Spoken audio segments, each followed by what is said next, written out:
हैदराबाद की टीम है जिसको मैं और तुम ये कह रहे थे कि शायद ये एक मैच भी ना जीत पाए। We are sorry Hunain, we are really sorry. Investment नहीं प्रॉपर की।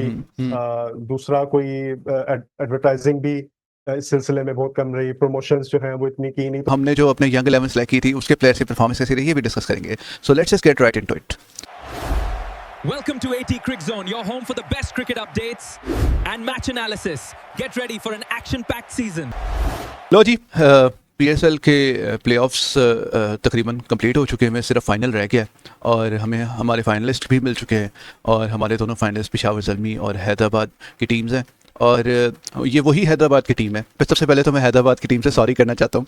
ये वही हैदराबाद की टीम है जिसको मैं और तुम ये कह रहे थे कि शायद ये एक मैच भी ना जीत पाए और they have made it to the finals और मतलब क्या कमाल का उनकी जर्नी रही है, इसके ऊपर भी डिस्कस करेंगे। और उसके अलावा पेशावर ज़ल्मी जिस तरीके से फाइनल में पहुंची है और प्लेऑफ्स कैसे हुए हैं, क्राउड्स को अलाउ कर दिया गया है। हमने जो अपने यंग 11 सेलेक्ट की थी उसके प्लेयर की परफॉर्मेंस कैसी रही है भी डिस्कस करेंगे। इस हफ्ते में हमारे 3 मैचेस हुए। जब हमने लास्ट वीडियो बनाई थी तो उस वक्त हैदराबाद ने क्वालिफाई नहीं किया हुआ था और हैदराबाद का एक मैच रहता था और उन्हें 85 रन से हराना था किसी भी ओपोनेंट को, और वो ओपोनेंट लकीली थी रावलपिंडीज। बॉटम रैंक टीम थी तो उनके पास बहुत अच्छा मौका था कि वो उनको हरा के आगे जा सकते हैं और उन्होंने उसको फुली यूटिलाइज भी किया। और जो सबसे ज़्यादा एक और अपॉलॉजी बनती है मेरी तरफ से वो है हुनैन शाह के लिए। We are sorry Hunain Shah, we are really sorry, because हमने जब यंग 11 सेलेक्ट की थी तो हमने आपको फिलर के तौर पे रखा था। ठीक है, हमने खास तौर पे ये वर्ड भी यूज़ किया था कि ये जगह हमें प्रॉपर्ली फिल होती नज़र नहीं आ रही थी तो हमने फिलर के तौर पे हुनैन शाह को डाला है। लेकिन जिस तरीके से उन्होंने हमें गलत साबित किया है, I think hats off to him. तो ओके, उसके बाद जब वो जीते हैं और उसके बाद हमारे प्लेऑफ्स की लिस्ट जो है वो क्लियर हो गई। इस्लामाबाद यूनाइटेड और मुल्तान सुल्तान का भी मैच हुआ उसके बाद और उसके विनर जो है उसने टॉप 2 में जगह बनानी थी।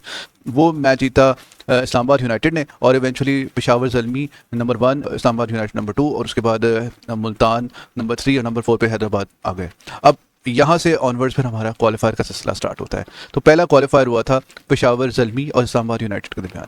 It was a usual Peshawar Zalmi performance. Peshawar Zalmi ने पहले बैटिंग की, 220 प्लस रन स्कोर किए और बाबर आजम ने एक और सेंचुरी की और उसके बाद इवेंचुअली इस्लामाबाद यूनाइटेड को उन्होंने कंटेन किया फॉर 150 ऑड रन्स। तो काफ़ी कॉम्प्रिहेंसिवली उन्होंने क्वालिफायर जीता।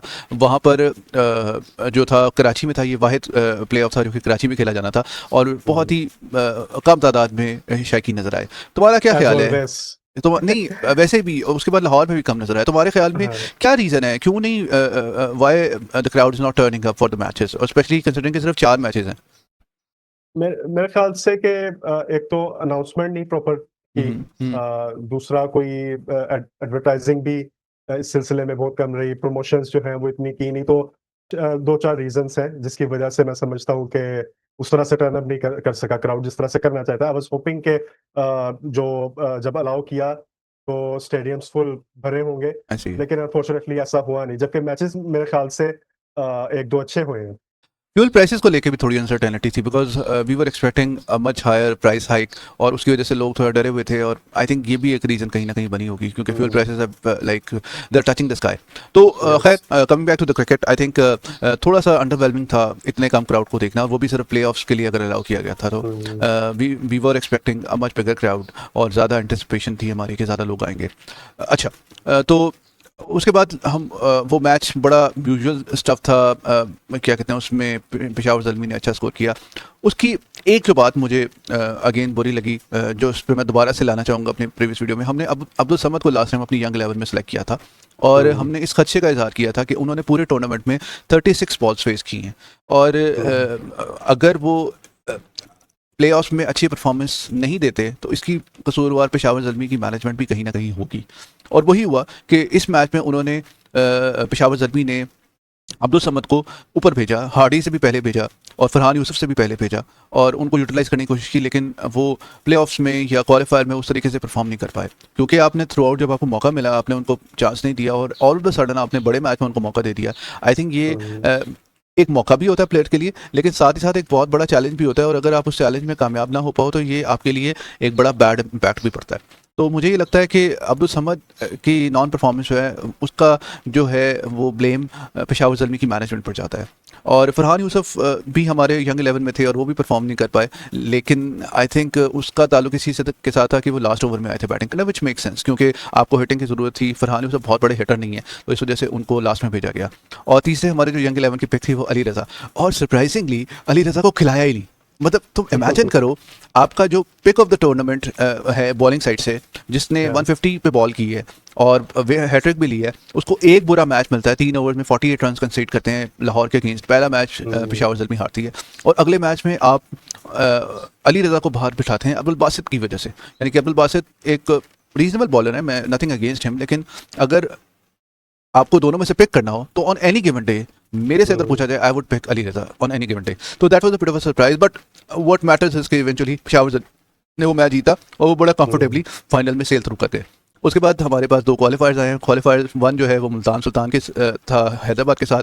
हैदराबाद की तो पूरी एक स्टोरी है। हैदराबाद की जब हमने पहली वीडियो रिकॉर्ड की थी और हमने कहा था कि हैदराबाद तो शायद अगर एक मैच भी जीते तो वो भी बोनस होगा, और जिस तरीके से टर्न अराउंड किया है, पहले 4 मैचेस हारे और उसके बाद सिर्फ अगले 6 मैचेस में से सिर्फ 1 मैच उन्होंने हारा है और 10 पॉइंट्स लेकर वो आगे क्वालिफाई किए हैं। जब से मैक्सवेल आए हैं उनकी किस्मत ही बदल गई है। उन्होंने कोई एक मैच भी मतलब एक मैच जो हारा है वो मैक्सवेल की मौजूदगी में था। वो 4 मैच में पहले मैक्सवेल अवेलेबल नहीं थे और 5वें मैच से वो उन्होंने ज्वाइन किया है। ऑल्दो उनकी परफॉर्मेंस में क्वेश्चन मार्क है, लेकिन वो लकी चार्म साबित हुए हैं हैदराबाद की टीम के लिए कि जब से वो आए हैं तो हैदराबाद का परफॉर्मेंस का ग्राफ बहुत ऊपर जा रहा है।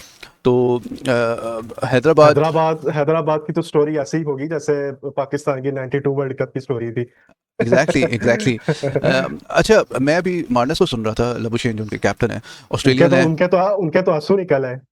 आंसू भी उनके तो निकल खुशी के है, आंसू निकल एग्जैक्टली। आए। और उनकी पूरी ऑस्ट्रेलियन मैनेजमेंट आप इसीलिए लेकर आते हो बिकॉज आप ऑस्ट्रेलियन कल्चर को लाना चाहते हो, और ये एग्जैक्ट ऑस्ट्रेलियन कल्चर का रिफ्लेक्शन था कि जिस तरीके से वो आखिरी टाइम तक लड़े हैं और उन्होंने मेक श्योर किया कि हर जगह जब वो बिल्कुल डाउन एंड आउट लगे तो वहाँ से वापसी की है उन्होंने। गिलेस्पी उनके कोच हैं और कैप्टन लबुशेन है। लबुशेन को मैं तो बिल्कुल चांस नहीं दे रहा था, और मेरे ख्याल था कि उनकी अगर स्लॉट बनती भी है तो वो एज एन ओपनर ही बनती है, क्योंकि वो पुरानी बॉल जब हो जाए तो वो हिट आउट करते हुए स्ट्रगल करते हैं। तो वो उन्होंने किया, ये एक अच्छी इंप्रूवमेंट उन्होंने की। खैर वो ये कह रहे थे कि जब आप बिलीफ इंस्टिल करते हो ना प्लेयर्स के अंदर, when you instil belief in players you get wonders out of them. ये सारा बिलीफ का नतीजा है। बेशक वो हार रहे थे, हर कोई उन्हें डाउट कर रहा था, लेकिन वो कभी खुद सेल्फ डाउट में मुब्तला नहीं हुए, और उसका नतीजा ये हुआ कि eventually they ended up being in the final. No wonder कि वो फाइनल भी जीत जाए। ठीक है, सो इस वजह से आई थिंक एक बड़ी ड्रीम स्टोरी है। और उनका जो मैच हुआ मुल्तान सुल्तान के साथ, Multan Sultan through out top 2 में रही थी और आखिर में वो 3 पे आई और उन्हें एलिमिनेटर खेलना पड़ा क्वालिफायर की जगह पे, और इवेंचुअली वो क्वालिफायर वो एलिमिनेटर हार गए। और वहाँ पर जो हमारे यंग परफॉर्मर जो हमने मुल्तान की तरफ से सिलेक्ट किए हुए थे, अराफात मिनास, वो कुछ खास नहीं कर पाए, और उन्होंने आई थिंक 1 स्कोर किया और साथ में उन्होंने 2 ओवर में 21 रन भी कंसीड किए। और ओवरऑल मुल्तान की परफॉर्मेंस काफ़ी अंडरवेलमिंग रही। 160 रन्स के अराउंड उन्होंने स्कोर किया। Shan Masood was the only bright spot in the batting, और फिर चेस करते हुए हैदराबाद बिल्कुल फ्लॉलेसली ऑलमोस्ट उन्होंने चेस किया। उस्मान ने बहुत अच्छा खेला।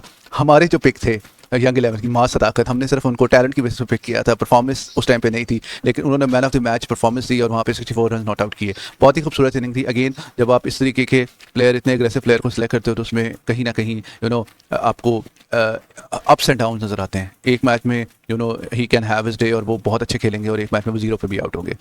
ठीक है, तो बहुत ही अच्छा मैच था हैदराबाद के लिए। बहुत ही क्लिनिकल परफॉर्मेंस थी हर लिहाज से, और इवेंचुअली उन्होंने एक तरह से नॉकआउट कर दिया हैदराबाद को। ना सिर्फ टूर्नामेंट से नॉकआउट किया, बल्कि जिस तरह की परफॉर्मेंस थी वो भी नॉकआउट वाली ही थी, तो उनको संभलने नहीं दिया शुरू से लेकर एंड तक। और उसके बाद इवेंचुअली अब इस लास्ट मैच जो हुआ है वो तो क्या कमाल मैच था। और हैदराबाद और इस्लामाबाद यूनाइटेड का मैच था। इस्लामाबाद यूनाइटेड क्वालिफायर हार के आई हुई थी, उनको दूसरा मौका मिला था फाइनल में जाने का, और हैदराबाद को भी दूसरी दफ़ा जीतना था फाइनल में जाने के लिए।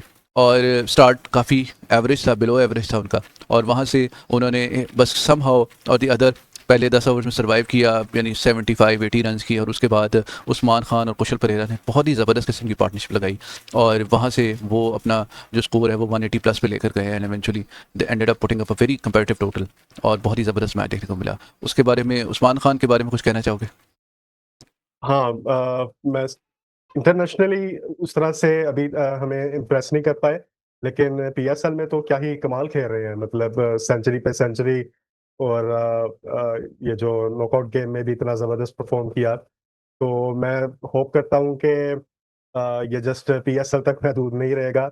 अब जब कम बैक करें इंटरनेशनल क्रिकेट में भी, वहाँ पे भी क्वालिटी बॉलिंग को जब फेस कर रहे होंगे, तो अब ये कॉन्फिडेंस कैरी करेंगे और अपनी स्किल जो है उसको वो भरपूर तरीके से शो करेंगे, क्योंकि all that matters is your performance on international level.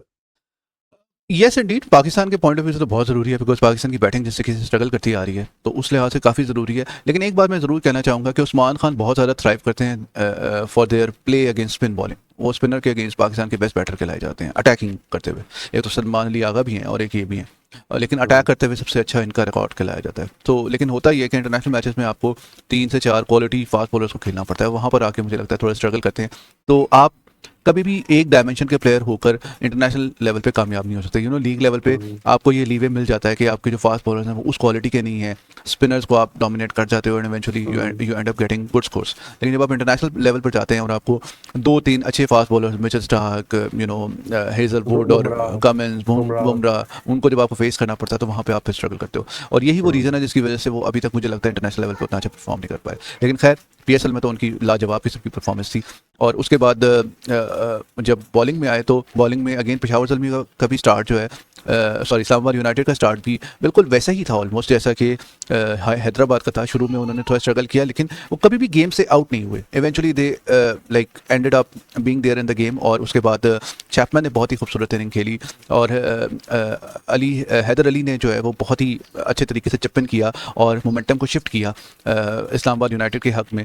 और उसके बाद एक वक्त पे ऐसा लगा कि Islamabad United will run away with the show. और फाइनली आखिरी ओवर में आपको सिर्फ 6 रन दरकार थे और वहां पे डिफेंड करने के लिए कौन से बॉलर मौजूद थे? हमारे जो यंग 11 में थे, उनको हमने क्या कहा था? माफी मांगनी है mister Hunain Shah. Yes, Hunain Shah, we are really sorry. हमने आपको फिलर कहा, आपने लगता है हमारी वीडियो शायद देख ली हो। हम शायद इस बारे में ज़्यादा ऑप्टिमिस्टिक हो रहे हैं, लेकिन बहरहाल हमने आपको फिलर कहा। और उसके बाद आपने जिस तरीके से टर्न अराउंड किया है, आपने 3 मैचों में 2 man of the match innings, man of the match performances दी हैं और तीसरे मैच में भी आपने 2 for 31 की परफॉर्मेंस दी है। तो बहुत ही ज़बरदस्त तरीके से पिकअप किया परफॉर्मेंस को। तो आई मीन मुझे जो सबसे अच्छी बात लगी, आई थिंक एक होता है परफॉर्मेंस और एक होता है कि आप ये कहो कि यार मैंने मतलब एक उसकी थॉट प्रोसेस को आप देखते हो। तो थॉट प्रोसेस मुझे बहुत अच्छा लगा। वो गिलेस्पी को प्रॉपर फॉलो कर रहे हैं। गिलेस्पी कहते हैं कि जब आप top of the run up हो, आप अपने मार्क पे हो, बॉलिंग करने के लिए तैयार हो, यू मस्ट नो कि आपने क्या बॉल करानी है, यू मस्ट नो कि आपने क्या डिलीवर करवाना है। अनलेस एंड अनटिल के बैट्समैन कोई स्टांस चेंज कर ले या कुछ करे तो आपको बिल्कुल चेंज करने की ज़रूरत नहीं है। और वो भी आपके पास प्लान 2 होना चाहिए कि यार क्या, लाइक उसने कहा था कि मैंने 6 के 6 यॉर्कर्स करने थे, सिर्फ मुझे ये डिसाइड करना था कि मुझे लाइन क्या रखनी है, कि आउटसाइड ऑफ स्टंप यॉर्कर करना है, क्या लेग पे बॉल करनी है या मुझे मिडिल स्टंप पे बॉल करनी है। और इवेंचुअली शुक्र है कि सॉरी बात काट रहा आपकी, शुक्र है कि कोई पाकिस्तान से भी किसी प्लेयर से अच्छी परफॉर्मेंस के बाद कोई ऐसी डिस्कशन जो है ना वो सुनने को मिली है। अदरवाइज इनको जब परफॉर्म भी करते हैं तो पता नहीं होता कि कैसे परफॉर्मेंस हो गई। ये हमने बात भी की थी पहले जब हम मोहम्मद रिजवान के माइंडसेट की बात कर रहे थे एग्जैक्टली कि उन्हें पता ही नहीं होता, वो बस हर चीज पे रिलीजन लेके आ जाएंगे। तो ये चीजें होती है जो आपने भी माइंडसेट की बात की ना, कि आपको पता हो कि हमने क्या एग्जीक्यूट किया, मैं क्या एग्जीक्यूट करना चाह रहा था और क्या उसका फिर जो है वो टर्न आउट निकला।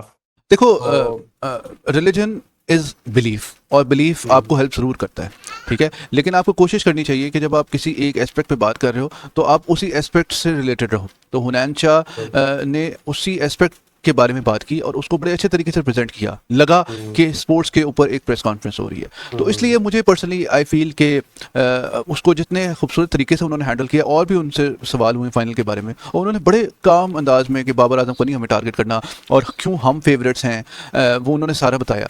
तो आई थिंक ये बहुत ही ज़बरदस्त चीज़ है और मुझे बहुत अच्छा लगा इतना अच्छा माइंडसेट देख के और उनका हार्डवर्क देख के। होपफुली वो पाकिस्तान की टीम में भी कभी ना कभी he will make it to Pakistan side और he does what he is doing in PSL right now और वो पाकिस्तान का नाम भी ऐसे रोशन करेंगे।